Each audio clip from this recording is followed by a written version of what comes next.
Oi, sexto ano, tudo bem? Quanto tempo, né? Só um pouquinho de longe agora, mas logo, logo estaremos perto. Certo? Nós vamos dar continuidade ao nosso sintagma nominal, que nada mais é que as palavras que se ligam ao substantivo.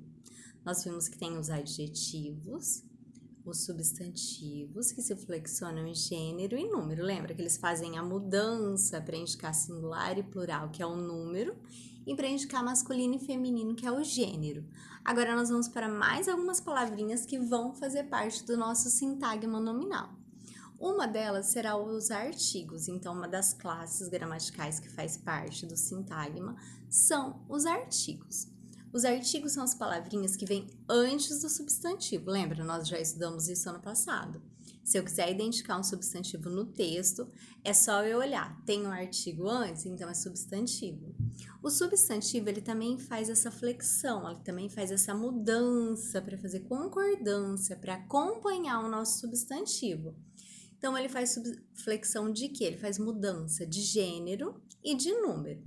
Nós temos duas subdivisões, duas subclasses dos artigos, que são os artigos definidos, o, as, os e as, e os indefinidos, uma, uns e umas. Isso daí tá tudo lá na página 79, lá no finalzinho, pode até grifar, que já tá num retângulo mais amarelinho, mais cremezinho, dependendo da apostila de vocês. Então, para eu identificar um substantivo, antes dele tem que ter um artigo.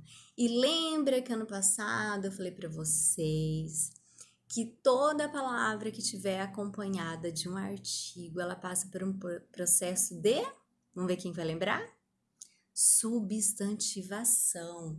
Substantivação é a mudança de classe gramatical para substantivo. Por que isso acontece? Porque está acompanhado de um artigo. Se eu tiver assim na frase: a criança tinha um olhar triste e ao olhar pela janela a criança ficou triste. No primeiro, eu tinha um olhar triste. Olhar não está acompanhado de substantivo?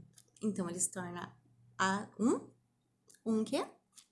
Substantivo, apenas pela presença do artigo que o acompanha. Agora, na segunda frase, nós temos a olhar pela janela. Nesse caso, o olhar está indicando uma ação que a criança fez, né, que ela realizou. Então, nesse caso, ela continua sendo um verbo. Então, toda palavra que está acompanhada de um artigo, ela passa pelo processo de substantivação, ela se torna um substantivo.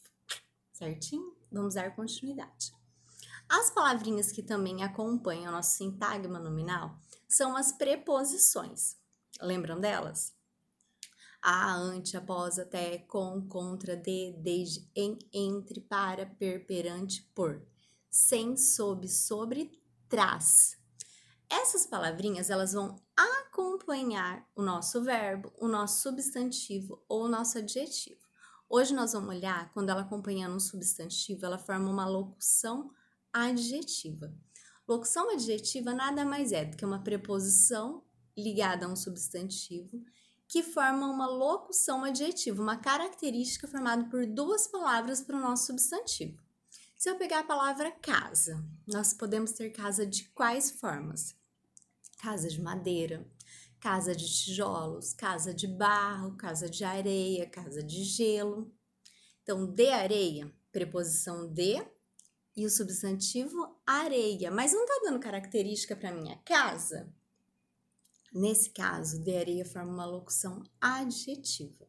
Então, locução adjetiva é formado por uma preposição mais um substantivo, só que se torna uma característica, tá? Um adjetivo para o meu substantivo. Aí vai falar um pouquinho lá que as preposições, quando elas se juntam a artigos, elas formam combinações. Então, combinação quando eu junto um artigo e uma preposição e não perde som e não perde letra. A mais O vira ao.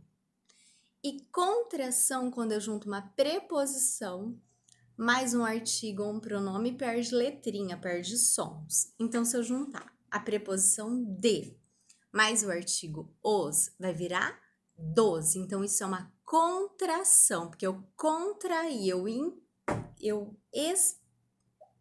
espremi, eu apertei. Vamos pensar mais o quê?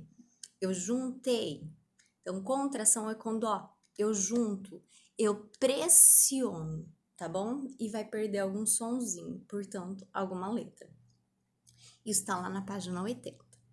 Então, vai estar lá para vocês fazerem atividades, ver qual é substantivo, por que que é substantivo. Vai falar um pouquinho também sobre o uso da vírgula. Lembra que nós vimos que as orações, se elas forem separadas por vírgulas, os elementos, é porque eu quero dar importância a cada uma delas de forma separada. Se eu for juntar elementos por vírgula, no último elemento eu tenho que ter a letrinha E, por exemplo. No meu estojo tinha lápis de cor, vírgula, tinha apontador, vírgula, borracha, vírgula e tesoura. Então, cada um dos meus elementos foi separado por vírgula e apenas o último pela letrinha E, que é a conjunção da ligação. Aí na página 82 vai falar um pouquinho sobre quais são as partes do corpo, as suas brincadeiras prediletas, as redes sociais que vocês utilizam. E no exercício 2, gente, é para vocês colocarem vírgula nas partes da 1. Então, por exemplo, quais as partes do corpo humano que nós temos? Cabeça, vírgula, tronco e membros. Só um exemplo, tá? Se eu for colocar mais de 2 elementos, aí eu tenho que separar por vírgula e o último pela palavrinha aí. Na página 83, para colocar o plural. Não, gente, desculpa. O diminutivo, tá? Xadrez como é substantivo, o diminutivo. Nariz, flor, só uma diquinha. Quando a palavra já termina em Z, a gente continua normalmente. Por exemplo, xadrez, xadrezinho.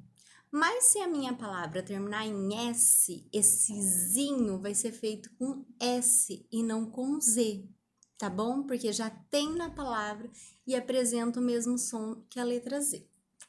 Tá? Vai ter lá pires e ônibus, então já fica a dica para vocês. Depois vão ter os testes e o em casa, mas basicamente é para observar o substantivo e as características deles, que são os adjetivos, certo? Boa aula e beijos!